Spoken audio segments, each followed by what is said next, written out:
So let's get into the program, Holly, and talk about feeding our soil in the fall, in the yard, and the garden. Because many people, it's a gardening show. Gardening can be yard, can be landscaping as well. It can be a lot of different things. It's not just, tomatoes and peppers. Right, for sure. So, so feeding your yard or your lawn is very important in the fall. This is what most people do, and they people who really care about their lawns a lot will do this. And one thing that you want to do is you want to apply nitrogen to your lawn. Now, nitrogen being what number on the fertilizer bag? Something like a 25-5-5. Okay. That's the first number. First number. No matter whether you're in Dubai, whether you're in Australia, whether you're in Seattle, first number of every fertilizer bag is nitrogen. Right. Nitrogen. So that's what you want something, you could go like with a 25-0-0 or whatever, but typically it's going to be like a 25-5-5. And if you're not sure, you can go to your local garden center. Independent, preferably. Garden center and say this is the first time I've had a lawn and I want to feed it. And they will help you. There is fertilizer bags that have like 90-0-0. That's way too much nitrogen for the fall. You want something in that 20 range. Specifically. Right, that's what the Colorado State University Extension says. Okay, well, we'll go off that. Yeah, we're going to go with that. So, and that's really all you need to do about the lawn is just feed it. And now people will typically mow their lawn. Some people mow their lawn twice every week. Mm-hmm. But there's a certain period of time when you want to stop mowing your lawn, assuming you're one of these people that likes your lawn and really is spending a lot of time taking care of your lawn. There's some people that could give a not behind about their lawn. Right. So, So feeding your lawn is important. Like you can do this in September, October, right most now. areas. Yeah. So you want to stop cutting your lawn when the daytime temperatures consistently stay below 50 degrees. Okay. Not 50 below 50 degrees. Fahrenheit. We do Fahrenheit because we're in America. I don't know what that's in Celsius, but Fahrenheit, 50 degrees, consistent. You look at the long-range forecast 10, 15 days out, you're shooting 45, 50. Stop cutting the grass, no matter where the grass is at that particular time. Right. Assuming it's not a field that, you left for hay. I don't think many people have a field for hay. Have you been in some of these neighborhoods? Anyway, so they haven't cut their grass since the turn of the century. You're gonna feed your lawn before you stop cutting the grass. Okay. Typically. So, like, you're looking at the long range forecast, you're going to see the daytime temperatures begin to dip down. So about 2 weeks before, give or take. No, you don't even figure that out. Okay, you just figure September, October, I'm going to feed my lawn. Regardless. And then when the temperatures, then that's when you stop mowing. Put that lawnmower in the garage shed and cover it up and don't look at it again until spring. And then you get out the shovels and the snowblower. Right. Yeah.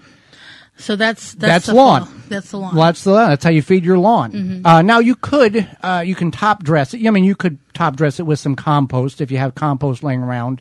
If you buy in bulk. Some people will seed their lawns in the fall too. Which is preferred. Yeah. Which is preferred. That's an option. And you want to, there's all sorts of information about that, but you can kind of thatch it in. Right. But just because it's October 15th and you're going, I can seed the lawn, that doesn't mean you should seed the lawn in October. There's a certain time period and warmth and all that. So you figure it out what's best for your particular area. But if you can still get it in, seeding your lawn right now is the best time to do such. All right, so we've got the lawn taken care of. Let's talk about the garden.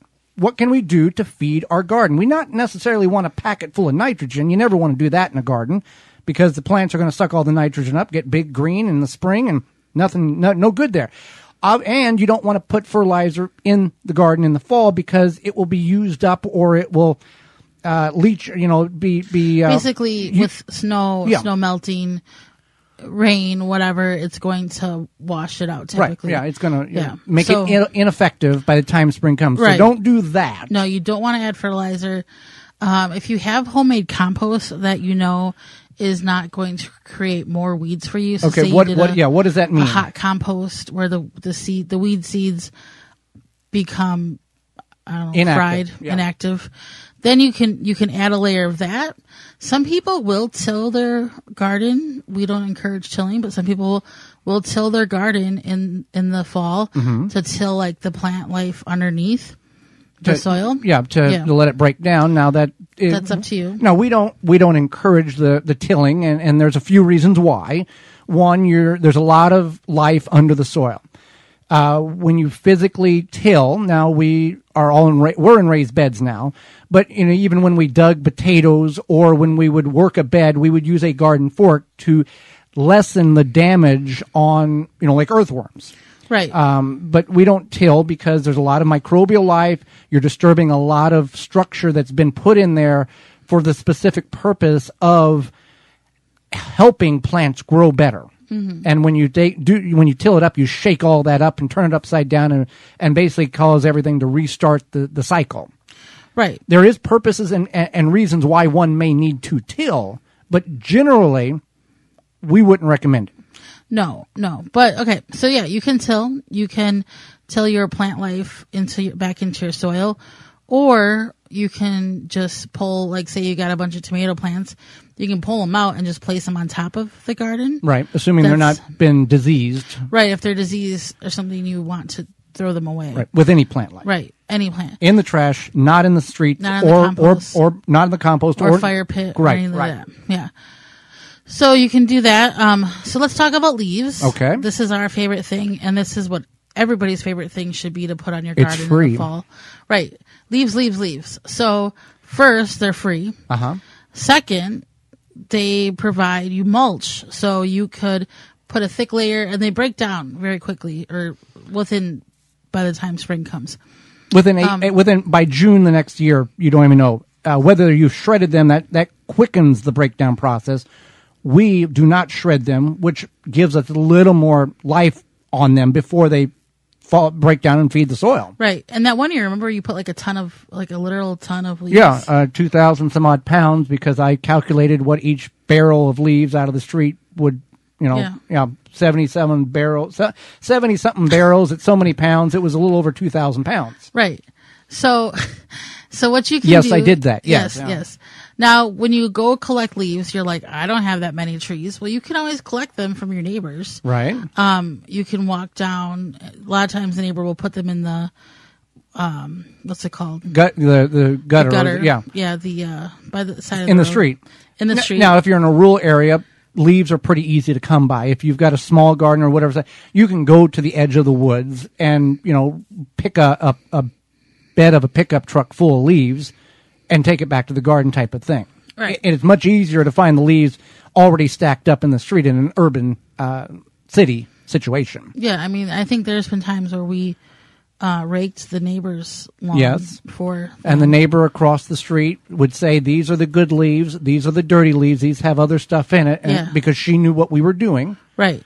And nobody questioned at all. Maybe they think, silently we're the crazy people, but, we've been called worse. I mean, people just assume that about us anyway. So anyway, so leaves. So the nice thing about leaves is, one, it creates a mulch. So maybe you're like, well, I don't want to put, I only want to put so many leaves, but I want to save leaves for mulch for the spring. That's an option too. You can bag them up in paper bags and stack them in a garage if they're dry, or in the back corner, just stack them like straw bales, and then use them as you need them through the summer months. A lot of people do that. Some people have a compost turner, and they'll save leaves to put in there during winter because their kitchen scraps are too much nitrogen, too wet, too much moisture, too much green. So they'll toss in, like a couple handful of leaves. So if you have a compost pile that is suitable to put in your lawn or your yard, in your garden, you can do that, even if it's not all the way broke down. If the seeds have been fried or exceeded the core temperature for 72 hours of 150 degrees or more, then you can add that in the fall. You can also trench in or, layer over partially broke down compost, and that will, it'll break down over the winter months slowly, but as the spring warms up, you can still, utilize that as well. If it's, 60% broke down, 70%, you can go ahead and put that in the garden. Trenching meaning you can physically, like if here is a bed, where you're going to put your tomatoes next year. You can dig a trench like you would be, a traditional potato, like you plant potatoes in a drill, like 6-8 inches deep. Flip that soil up, put that compost in that trench, cover it back up, and then that's where you're going to plant your tomatoes. So you've basically enriched the bed or the grow-specific row of where the tomatoes will be, or the peppers or eggplants or whatever. So you've got a jump start on that. So all you got to do in the spring, put your tomato in the ground, maybe add a little organic fertilizer. Boom, you're done. You've already enriched the soil last fall with the compost that's broke down or partially broke down, and it's a win-win. Right. So, yeah. And I just wanted to mention you can also do a cover crop type of situation. Yeah. Let's talk about that. You can do anything that's like a large seed. So you can do things such as peas, vetch. You can even do wheat, which seems kind of strange for a garden, but it could be helpful. Barley, ryegrass, buckwheat, any of that. And that what happens is that will put that green manure essentially into your soil during the winter. Well, yeah, it's growing, and then in the spring, as the soil can be worked, you're tilling that under, and then it's breaking down and feeding the soil to some degree. So and it also keeps the soil covered. Right. It doesn't leave that, and that's part of the key to the leaves and what we use is because you don't let the soil get exposed. We've all seen this in our garden where the garden has been barren and the soil the soil looks very dried out and winded because of the wind and the snow and the rain, all that. And when you lift up the area that has been covered with leaves or mulch or whatever it is, looks very healthy and happy. You see you see a lot of things moving around, worms and creepy crawly things. So very big importance of covering your soil to keep it healthy over the winter months. So speaking of that, as we move away from summer now, we're thinking about harvest time. And the Gardening with Joy and Holly radio show is brought to you by our sponsors, Walton's Inc. And soon you might be harvesting furry friends from the woods. Uh-huh. And we know you care about where your food comes from, but canning and preserving your fruits and vegetables is great. But what about the meat? At Walton's, you can get all the equipment, seasoning, and supplies to make sausage, jerky, and any other meat product your way to your high standards. Do you want to make snack sticks that people will actually like? Walton's created meatgistics.com, an informational site to help you make the best finished product. Walton's even has a full line of their meat grinders, mixers, and sausage stuffers to help you go from animal to edible. Walton's, everything but the meat. And they've got a new coupon code available for anybody who's interested. Use coupon code GROW22 and save 10% off your order of $50 or more and get free shipping. And that's waltonsinc.com.